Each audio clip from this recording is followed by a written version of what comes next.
Hello everyone! In this video, we're going to go over the KutaSoftware Infinite Algebra 2 free worksheet, Independent and Dependent Events. I'll leave a link in the description below so you know how to access this free worksheet. Now, for our first set, 1 through 4, it says to determine whether the scenario involves independent or dependent events. So we're deciding between independent or dependent, and a quick definition, for an independent event, the outcome of one does not depend on the outcome of the other. If it did, or if it affected the outcome of the other, that would be a dependent event. So let's talk about more of that in number 1. Number 1 says you flip a coin and then roll a fair 6-sided die. The coin lands heads up and the die shows 1. We have to decide whether this is independent or dependent. And think about it. What we get when we flip the coin, does that affect at all what happens to the die? No, it doesn't. One does not depend on the other. Therefore, these are independent events. So I'll just say independent. A coin landing on heads and a die showing a 1, those outcomes are independent of each other. Let's move on to number 2. In number 2, it says a bag contains 8 red marbles and 4 blue marbles. You randomly pick a marble and then pick a second marble without returning the marbles to the bag. Here's that keyword, without returning the marbles to the bag. That means once we pick one marble, we can no longer pick that marble that we have in our hand again. So reading this, the first marble we choose is red and the second marble we choose is blue. Think about it. If we take that red marble out of the 8, now there's only 7 red marbles left in the bag, and there's still 4 blue marbles. But our chances of picking a blue marble went up compared to originally. There were 12 marbles in the bag total to start, and we had a 4 out of 12 chance of choosing the blue marble. But then once we chose that red marble without replacing it, now we have a 4 out of 11 chance of choosing that. So it does affect the outcome because we didn't put the marbles back. So this represents dependent events. If we were to return the marble to the bag, well, then the probabilities don't change at all. However, when we pull that marble out of the bag and don't put it back in, it affects our second draw. Let's move on to number 3. In number 3, it says a box of chocolates contains 5 milk chocolates, 5 dark chocolates, and 5 white chocolates. You randomly select and eat 3 chocolates. So we're randomly selecting and eating 3 chocolates. When we choose one piece, we're not going to put it back. We're going to take that piece and eat it. So if we chose a milk chocolate piece first, now there's only 4 milk chocolate ones left, but the amount of dark chocolate and white chocolate hasn't changed. When we choose the second dark chocolate piece, well, now we're down to milk chocolate and a dark chocolate, but the amount of white chocolate still remains the same. So the chances of choosing a white chocolate now are even higher. And look, we get a third one. So because the outcomes affect each other, these events are dependent. And let's move on to this last one in this section, number 4. Number 4 says that a cooler contains 10 bottles of sports drink, 4 lemon lime, 3 orange, and 3 fruit punch. 3 times you randomly grab a bottle, keyword, we return the bottle to the cooler, mix the bottles back up. So because we're replacing that, if we chose a lemon lime one first, put it back in, mixed it back up, we have the same chance that we originally started with to get a different outcome. So the second and third time you get fruit punch, well, those weren't affected by the fact that we chose lemon lime first or fruit punch second, because we were putting them back and mixing them back together. Therefore, these events are independent. Now, we're going to use this knowledge to find probabilities in the next section. For numbers 5 through 8, it says to find the probability. So it says that you flip a coin and then roll a fair 6-sided die. The coin lands heads up and the die shows an even number. So you can see this is a very similar problem to what we had before. The events are independent or dependent, they're independent. So when we deal with that, we're going to multiply the probabilities together to get the total probability. So the probability of flipping a coin and it landing on heads, well, there's two options, either heads or tails, so getting heads is 1/2. And we're going to multiply that by the probability that a die shows an even number. On a 6-sided die, there's 3 odd numbers and 3 even numbers. So there's 3/6 of a chance we get an even number, which 3/6 simplified down is 1/2. So 1/4 is our total probability, which in decimal form is 0.25. So that's 25% chance that that outcome occurs, that the coin lands on heads and the die shows an even number. Moving right along to number 6, it says you roll a fair-sided die twice. The first roll shows a 5 and the second roll shows a 6. So a fair 6-sided die, each number on the die has an equal chance of happening. So when we roll the die and we get one number, which happens to be a 5, that's a 1/6 chance. And then when we roll it again and get a 6, that's also a 1/6 chance. And the probability will get multiplied together because we're getting a 5 on the first roll and a 6 on the second roll. Multiplying that together, 1/6 times 1/6 is 1/36, which in decimal form is about 0.028 or 2.8%. Moving right along, for number 7, it says that there are 8 shirts in your closet, 4 blue and 4 green. You randomly select one to wear on Monday and then a different one on Tuesday. You wear blue shirts on both days. So think about these events. These events are dependent because when you select one shirt to wear on Monday, you're not going to put that back in the closet. You're going to leave it out of the closet and you're going to choose a different one on Tuesday. So the probabilities are going to affect each other. So let's think about this. We wear a blue shirt both days. So what's the chance we get a blue shirt on Monday? Well, if there's 8 shirts, 4 blue and 4 green, when we choose that first blue shirt on Monday, that's 4/8 of a chance. Now we're not putting that blue shirt back, so what happens? Well, now we no longer have 4 blue shirts. Now in our closet, we only have 3 blue shirts, but we still have 4 green shirts. So when we go to choose a blue shirt now, that's 3 potential shirts, 3 blue shirts out of the total, which is no longer 8, it's now only 7 in our closet. And we're just going to multiply these probabilities together.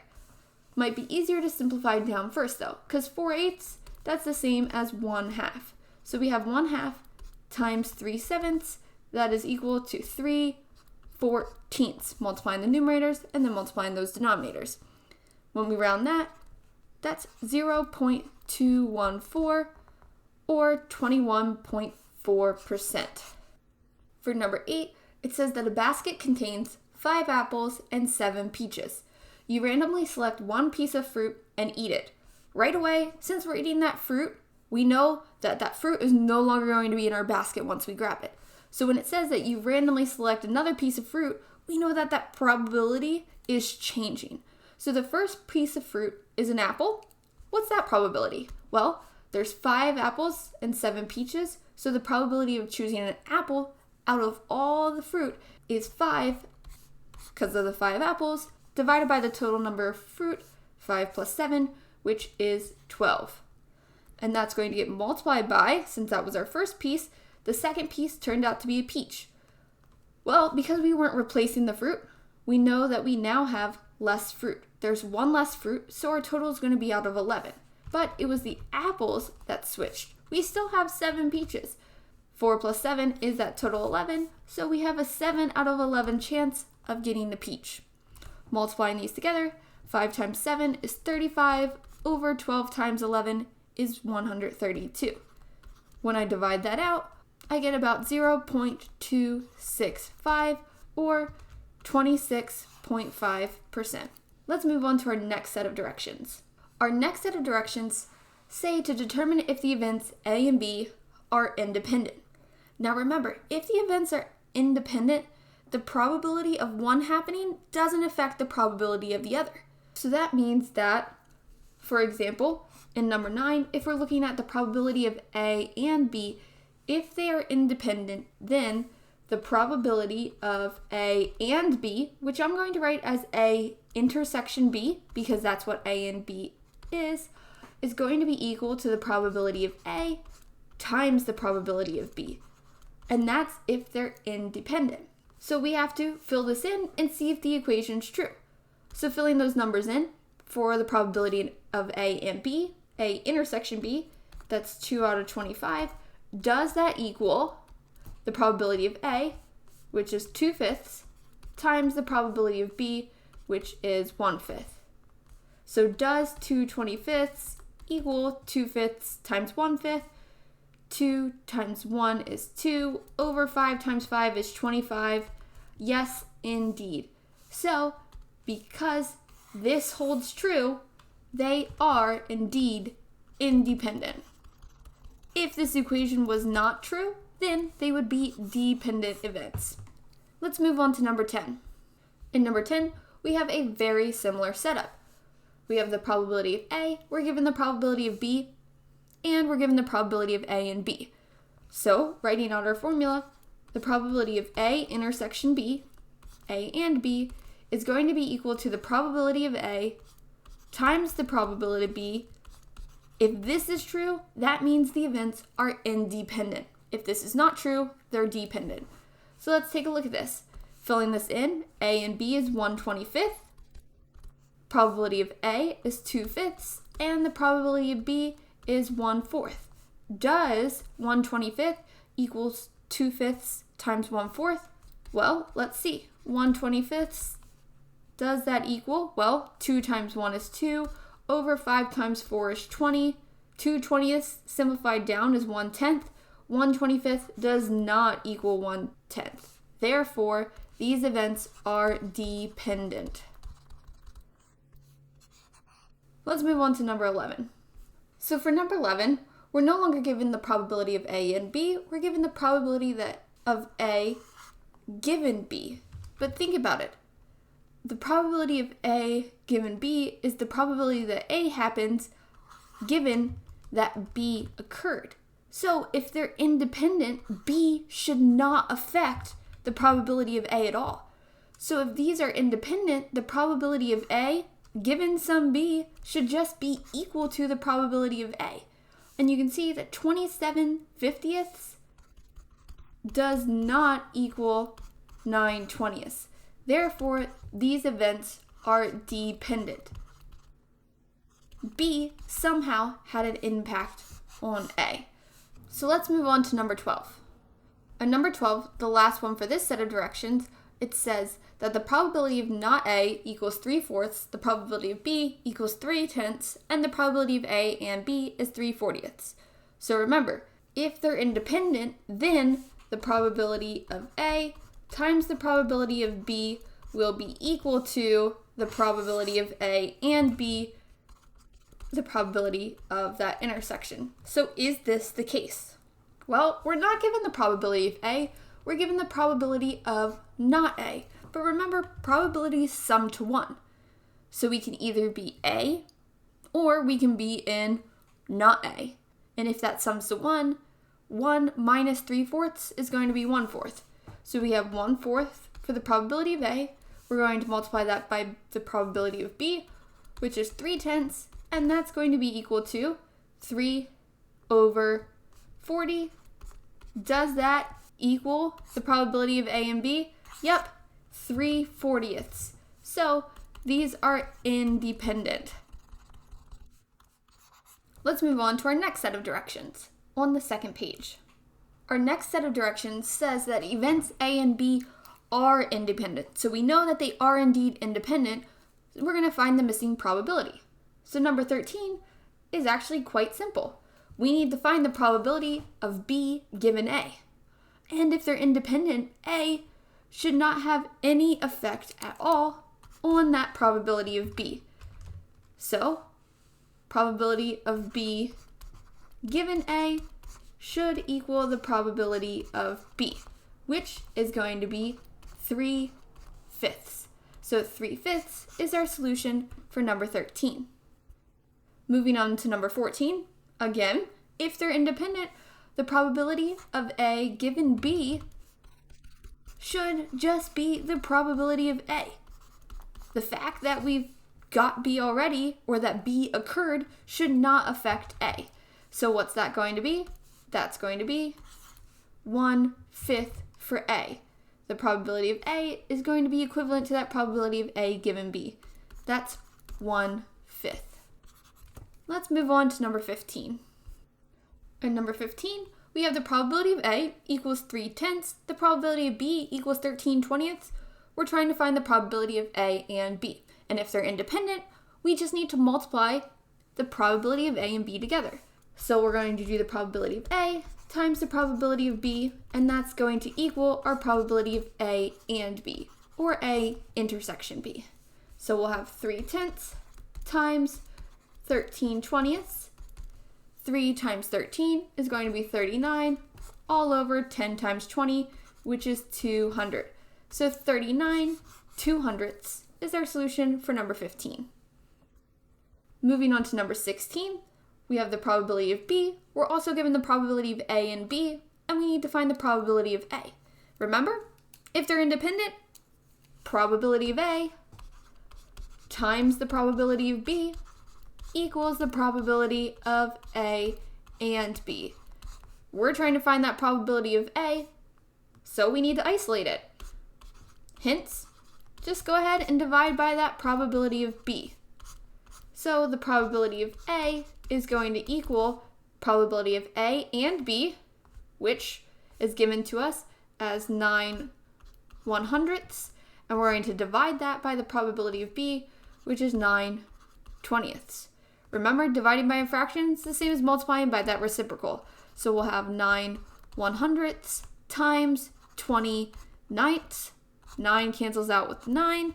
20 divided by 100 is 2/10, which simplifies down to 1/5. So 1/5 is the probability of A for number 16.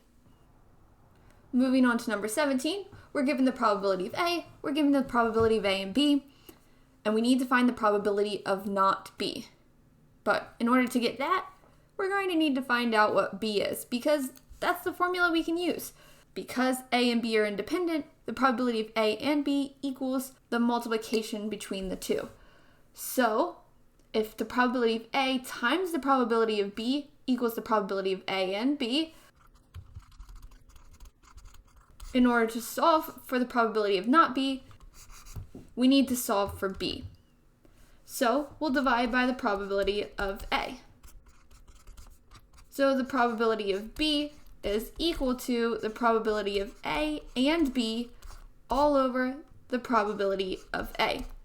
And this is going to be useful because it's going to tell us not B. Not B is just 1 minus the probability of B. So solving for the probability of B, we'll have 3/10 divided by the probability of A, 2/5, multiplied by that reciprocal. 5/10 simplifies down to 1/2. Multiplying this out, we're going to get 3/4. But wait a second, 3/4 is the probability of B. Subtract from 1, because the probability of not B is equal to 1 minus the probability of B. And that is 1 minus 3/4, which equals 1/4. So 1/4 is our solution in number 17. Moving right along to number 18, we're given the probability of A or B, and we need to find the probability of B. But what does A or B mean? The probability of A or B means that entire union. So the union of A and B is going to be that probability of A plus the probability of B, but remember there's some intersection between those two, and we don't want to count that twice, because when we add up these probabilities, that overlap is already in each of them. So we're going to need to subtract that back out. Now, for this, we're solving for B. But let's restate this one more time. The probability of A or B, the probability of A union B, is the probability of A plus the probability of B, and we're subtracting out that intersection, the probability of A and B. So let's fill this out and then solve for the probability of B. the probability of A union B is 173 over 200. And that's equal to the probability of A, which is 7/10, plus we don't know the probability of B, and we also don't know the probability of A and B. But because they're independent, we know that the probability of A and B is the probability of A times the probability of B. So what we can do here is plug in the probability of A and leave it as multiplying by that unknown, the probability of B. So then we'll have 7/10 times the probability of B. Now it's just some order of operations from here. Because this 7/10 is added, we can go ahead and subtract it to the other side. And remember, when subtracting fractions, you need to find a common denominator. So we have 173 over 200 minus 7/10.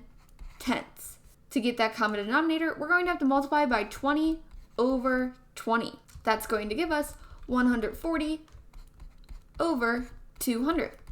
So 173 minus 140 all over 200 is going to be 33 over 200. Now let's finish out this right-hand side.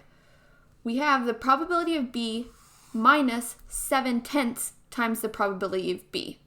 Well, if we have one whole probability of B and we're subtracting 7/10 of a probability of B, that's going to be 3/10 of that probability of B left over. So 3/10 times the probability of B.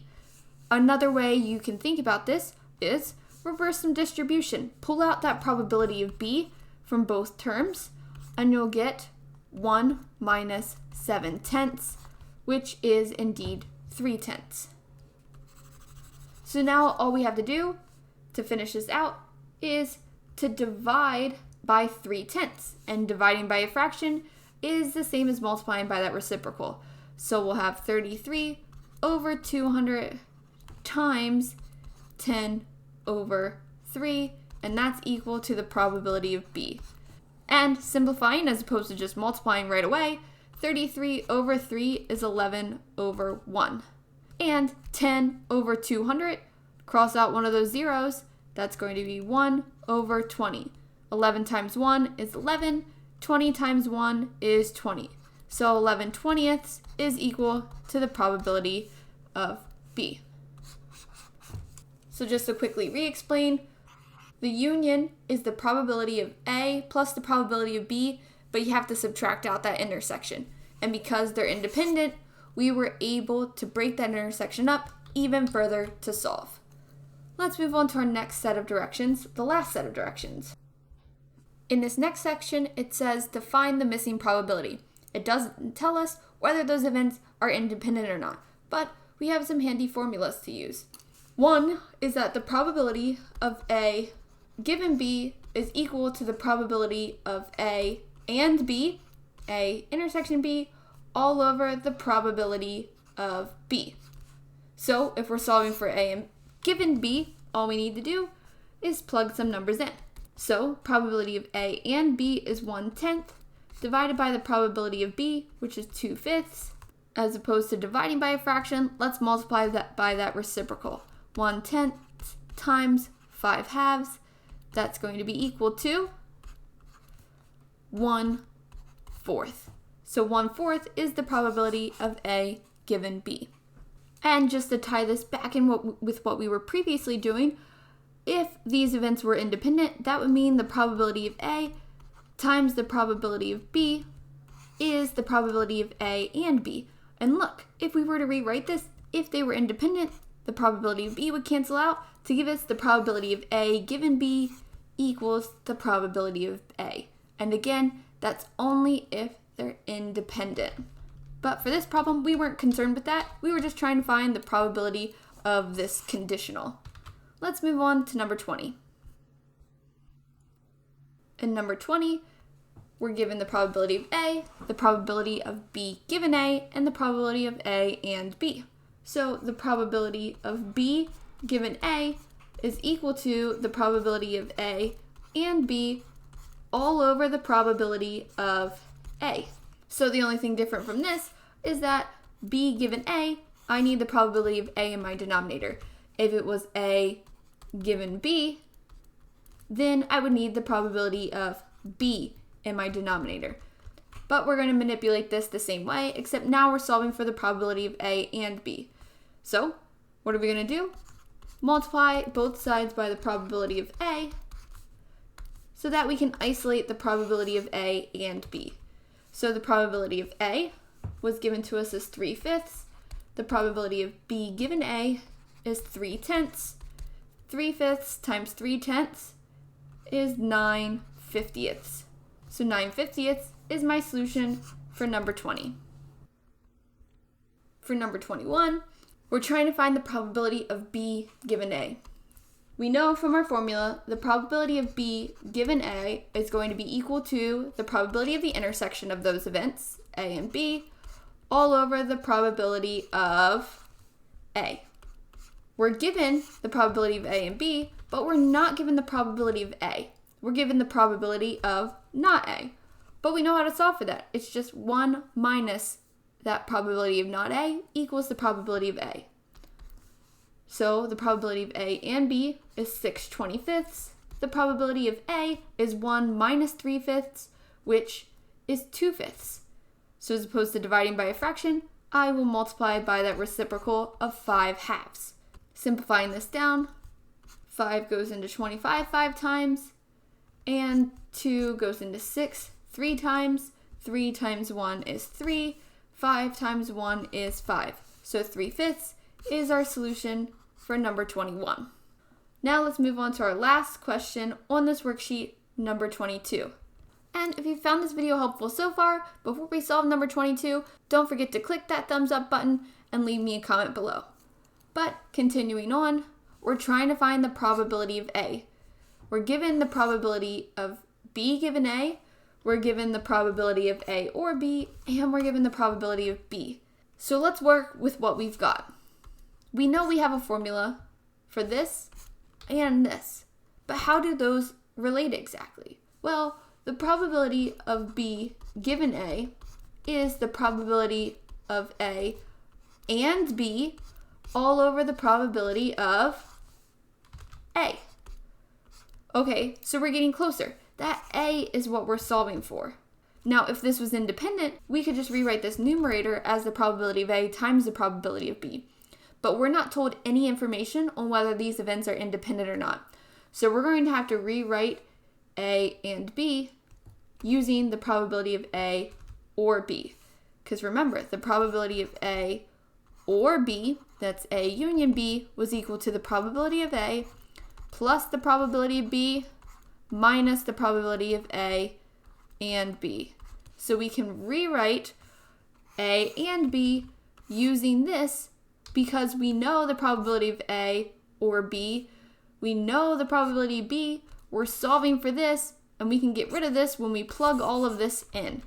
So let's solve for that probability of A and B.